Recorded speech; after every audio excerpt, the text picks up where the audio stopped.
ஹரஹர நம பார்வதி பதஜே ஹரஹர மகாதேவ. தென்னாடுடைய சிவனே போற்றி, எந்நாட்டவர்க்கும் இறைவா போற்றி. சங்கடம் தீர்க்கும் சனி பகவானே, மங்களம் பொங்க மனம் வைத்து அருள்வாய். சச்சரவின்றி சனீஸ்வரத் தேவே, இஜ்ஜகம் வாழ இன்னருள் தாதா. அன்பார்ந்த எங்களுடைய நெக்ஸ்ட் ஜென் தொலைக்காட்சி நேயர்களுக்கு உங்களுடைய ஜோதிட ஆச்சாரியர் ஜோதிட குரு சிவஸ்ரீ சரவணமாணிக்க சிவாச்சாரியர், முதல்வர் காஞ்சி காமகோடி பீடம் வேத சிவ ஆகம பாடசாலை, சங்கரமடம், காஞ்சிபுரம். அலைபேசி 9865098370. அடியனுடைய பணிவான வணக்கங்கள் மற்றும் ஆசீர்வாதங்கள். நாம் நமது நெக்ஸ்ட் ஜென் தொலைக்காட்சியின் வாயிலாக காண இருக்கக்கூடிய இந்த பதிவு அப்படின்னு பார்த்தீங்கன்னா, வருகின்ற 29/3/2025, அதாவது மார்ச் மாதம் 29ஆம் தேதி பங்குனி மாதம் 15ஆம் நாள் சனிக்கிழமையன்று சனி பகவானாகப்பட்டவர் கும்பம் ராசியிலிருந்து மீனம் ராசிக்கு பயிற்சியாகிறார். அது சமயம் நமது மேஷம், ரிஷபம், மிதுனம், கடகம், சிம்மம், கன்னி, துலாம், விருச்சிகம், தனுசு, மகரம், கும்பம் ஆகிய ராசிகளில் பிறந்த நமக்கு இந்த 2.5 ஆண்டுகளுக்கு ஒரு முறை நடக்கக்கூடிய இந்த சனி பகவானுடைய பெயர்ச்சி என்ன நன்மை தீமைகளை தரப்போகிறது அப்படிங்கிறது தான் இந்த பதிவில் நம்ம பார்க்குறோம். பொதுவாக இந்த 9 கிரகங்கள் அப்படிங்கிறத எடுத்துனோம்னா, அதாவது கோச்சார பலன்கள் அப்படிங்கிற அடிப்படையில் தான் நம்ம பேசுகிறோம். கோ அப்படின்னா கிரகங்கள் அப்படிங்கிற சொல்லு, அதாவது கோங்கிற வார்த்தைக்கு கிரகங்கள்ங்கிற அர்த்தம். சாரம் அப்படின்னா பயிற்சி ஆகுதல், நகருதல், மூவாகிறது அப்படிங்கிறத எடுத்துக்கலாம். கோச்சாரம்னா கிரகங்களுடைய நகர்வுகள். கிரகங்கள் எங்கே நகரும் அப்படிங்கிற கேள்வி வரும். நமக்கெல்லாம் எப்படி சொந்த வீடு இருக்கோ அந்த மாதிரி நவகிரகங்களுக்கு வீடு அப்படின்னு சொல்லக்கூடியது தான் இந்த 12 ராசிகள்.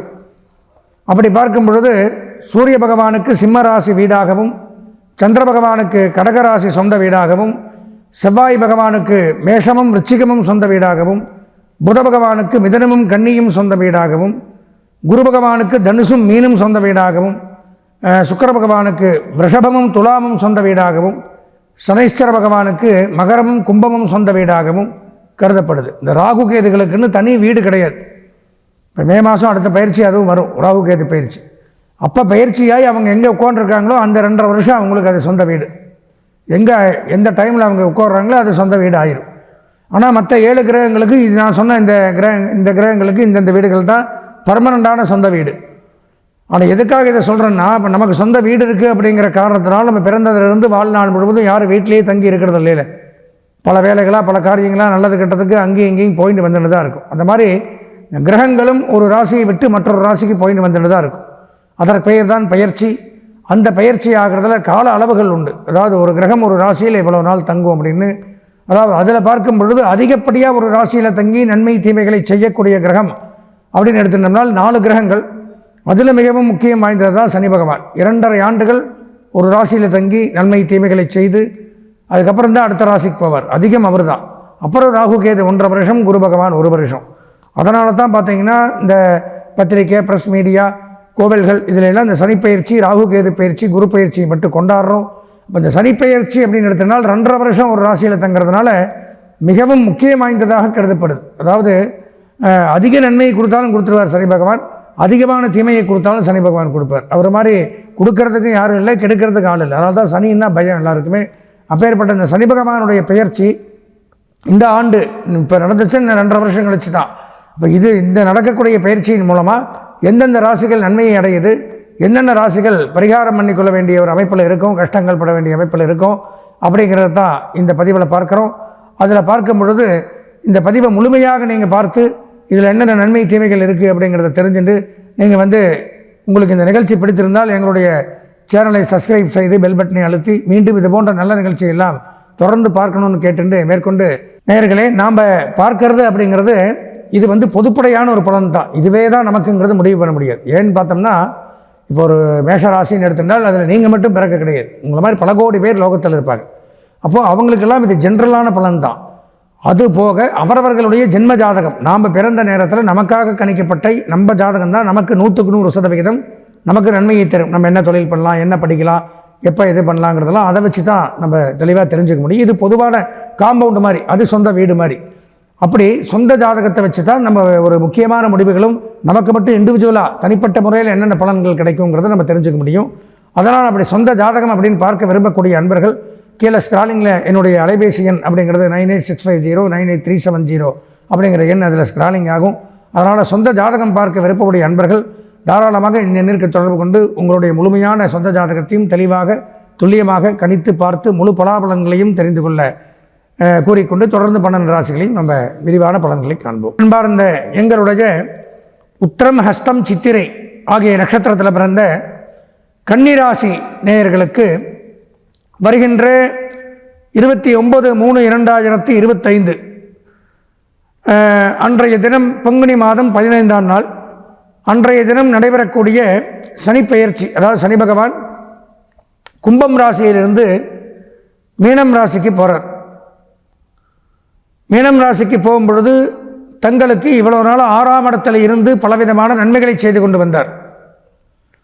பலவிதமான நன்மைகள். ஏன்னா சனியை பொறுத்த வரைக்கும் 3ஆம் இடம், 6ஆம் இடம், 11ஆம் இடம் அப்படிங்கிற இடத்துக்கு தான் நன்மையை செய்வார். கடந்த 2 வருஷமாக 6ஆம் இடத்துல இருந்து பலவிதமான நன்மைகளை செய்து கொண்டு வந்தவர் தற்சமயம் 7ஆம் இடம் அப்படிங்கிற இடத்துக்கு வரார். களத்திரஸ்தானம்னு பேர்.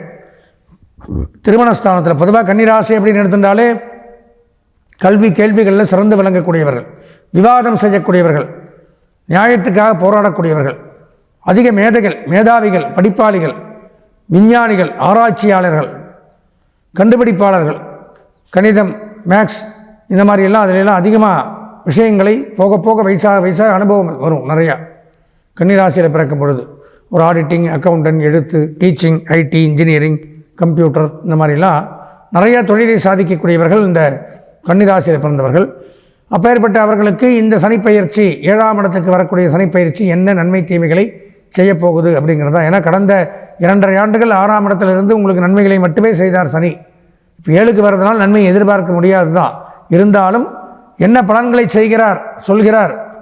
புலிப்பாணி சித்தர், யவனேஸ்வரர், மாண்டல்யர் இந்த மாதிரி இருக்கக்கூடிய ரிஷிகளும் முனிவர்களும் பல 1000 ஆண்டுகளுக்கு முன்னாடி ஜோதிட அரிச்சுவடியில் எழுதி வச்சுட்டு போனது தான் உங்களுக்கு பல நான் சொல்கிறேன்.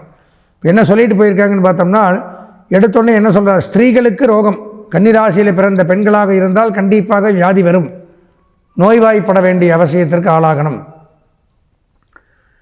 வழி பிரயாணத்தில் பயம். எங்கேயா பிரயாணம், லாங் டூர் போகிறோம், பஸ்ஸில் போகிறோம், காரில் போகிறோம், ட்ரெயினில் போகிறோம், ஃப்ளைட்டில் போகிறோம்னா அதில் பயம். எல்லோரும் நல்லா போவாங்க, நமக்கு மட்டும் பிரச்சனைகள். வீண் பிரயாணத்தில் பயம் ஏற்படும். வீண் பயம் உண்டாகும், தேவையில்லாத பயம். வாழ்க்கை வாழ்கிறதுலே அப்பப்போ பயம் உண்டாகும். பதட்டங்கள் ஏற்படும். அவமானங்கள் அதிகரிக்கும். தேவையில்லாத அவமானம், அசிங்கம், கேவலம் இதெல்லாம் படணும். நம்மளே எதிர்பார்க்க மாட்டோம். நல்லது நடக்கும்னு நினச்ச ஒரு இடத்துக்கு போவோம், ஆனால் அந்த இடத்துல அவமானம் அப்படிங்கிறது தான் நடக்கும். தேவையில்லாதவர்களுடைய வழிநடத்தினால் தேவையில்லாத கெட்ட செயலுக்கு ஆளாகிறோம். வழிநடத்தல் சரியில்லாதனால நம்ம போகிற இடமும் சரியில்லை. கேட்பார் பேச்சு கேட்டு நம்மளும் சேர்ந்து கெட்டு போயிடுறோன்னு சொல்கிறாங்களே, அந்த மாதிரி ஒரு சூழ்நிலையில் தள்ளப்படுவோம். நம்முடைய சொந்த மூளையில், சொந்த புத்தியில் வேலை செஞ்சால் கூட நல்லா செய்வோம். இன்னொருத்தர் பேச்சை கேட்டு நம்ம செய்யும் பொழுது அந்த காரியம் அப்படிங்கிறது தடையில் முடியுது, விக்னத்தில் ஏற்படுறது. சரீரச்சாயை மாறுதல். சாயானா நிழல், சரீரச்சாயினா உடம்புனுடைய அந்த லட்சணம், அந்த உருவம், நம்மளுடைய உருவமே மாறிடும். இந்த 7ல் சனி வரும் பொழுது சரீரச்சாயை மாறிடுது, அழகு போயிடும். நம்ம உருவமே தெரியாது, அந்த மாதிரி வேற ஒரு உருவம் மாதிரி நம்ம மாறிடும். பிசாசு உபாதிகள், மந்திரம், தந்திரம், மாந்திரீகம், ஏவல், பில்லி சூன்யம், செய்வினை இதெல்லாம் சொல்கிறாங்க பார்த்தீங்களா, அதெல்லாம் 7ல் சனி இருக்கும் பொழுது கண்டிப்பாக நடக்கும். பூத பிரேத பிசாசங்கள்னால் பீடிக்கப்படுறது. வீண் சிரமத்தை ஏறுகிறது. சில பேருக்கு பார்த்தீங்கன்னா ஆண் பெண் குறிகளில் நோய் வரும் அப்படின்னு போட்டிருக்காங்க, ஜாக்கிரதையாக இருக்கணும். ரோகத்தை ஏற்படுத்தும்.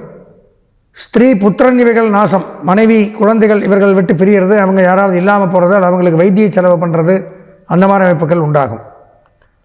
அவர்களை விட்டு வேறு தேசத்துக்கு போயிடுறது, நம்ம இல்லாட்டி பிரிஞ்சு வாழ்கிறது. இந்த மாதிரி குடும்ப கஷ்டம், கணவன் மனைவிக்குள்ள கருத்து வேறுபாடுகள், சண்டை சச்சரவு, பிரிதல், விவாகரத்து, கோர்ட் கேஸ் இந்த மாதிரி பிரச்சனைகளை அனுபவிக்கிறது. மனைவி மக்களை விட்டு பிரிகிறது. ஒரு பரிதாபகரமான ஒரு சூழ்நிலை. சோத்துக்கே கஷ்டப்படுறது எல்லாம் இருக்கும். யாரும் இருக்குமாங்க வீட்டில் தனியாக வெறிச்சோடி மேலே பார்த்துன்னு சேரில் உட்காந்துருப்போம். அது ஆணாக இருந்தாலும் பெண்ணாக இருந்தாலும் இதே தான். வெறுங்காலால் பிரயாணம், முதல்ல சொன்ன மாதிரி வெறுங்காலில் நடக்கிறது. செருப்பு கூட போட மறந்துடுவோம், அவ்வளோ மூளை சிந்தனை வேலை செய்யாது. மனநிலை பாதிப்பு, சைக்கார்டிக் ப்ராப்ளம் வரலாம் அப்படின்னு போட்டிருக்கார். அதிக சிரமம் அடைதல், பிவி ராமன்கிறவர் சொல்லியிருக்கார். வியாதி, வீண் பிரயாணம், மிக்க மனோபயம், தனநாசம், மனஸ்தாபம், மனக்லேசம், மர்மஸ்தான வியாதி, கண்டகச்சனி என்ற முறையில் வழிநடையில் தோன்றும் அனைத்து பிரயாண ஈடுபாட்டிலும் கஷ்டம். திருட்டு போகும், பிரயாணத்தில் களவு போகும், சிறு சிறு கண்டங்கள் வந்து போகும். அன்னன்னைக்கு தப்பிச்சு பிழைக்கிறது பெரிய விஷயம்னு சொல்கிறார். பெண்களுக்கு திருமணம் தட்டி போகக்கூடிய ஒரு காலம் 7ஆம் இடத்துல சனி இருக்கிறதுனால பெரிய அவப்பெயர் அப்படிங்கிறது உண்டாகுது. கணவன் மனைவிக்குள்ளே யாரோ ஒருத்தருக்கு பிணி உண்டாகும், பிரிவு ஏற்படும். இந்த மாதிரி ஒரு அமைப்புகள்லாம் உண்டாகுது. பொதுவாக 7ஆம் இடம் அப்படிங்கிறது கலத்திரஸ்தானம். இந்த திருமணஸ்தானத்தில் சனி பகவான் வரும்பொழுது கண்டிப்பாக கணவன் மனைவிக்குள்ளே கருத்து வேறுபாடுகளை கொடுத்து, குடும்பத்தை பிரித்து, மனைவியை பிரித்து, மக்களை பிரித்து, நோயை கொடுத்து, மர்மஸ்தானங்களில் நோயை கொடுத்து பலவிதமான பிரச்சனைகளை தரக்கூடிய இடத்துல தான் இந்த 7ஆம் இடத்துல கன்னிராசிக்கு சனி பயிற்சி இருக்குது. இதுதான் உண்மை. இதை மாண்டல்யர்னு சொல்லியிருக்காரு, யவனேஸ்வரர் சொல்லியிருக்காரு, புலிப்பாணி சித்தர் சொல்லியிருக்காரு. எல்லாரும் அதே ஒரே வாக்கியத்தை தான் சொல்கிறாங்க. அதனால் இதற்கு என்ன பண்ணணும்?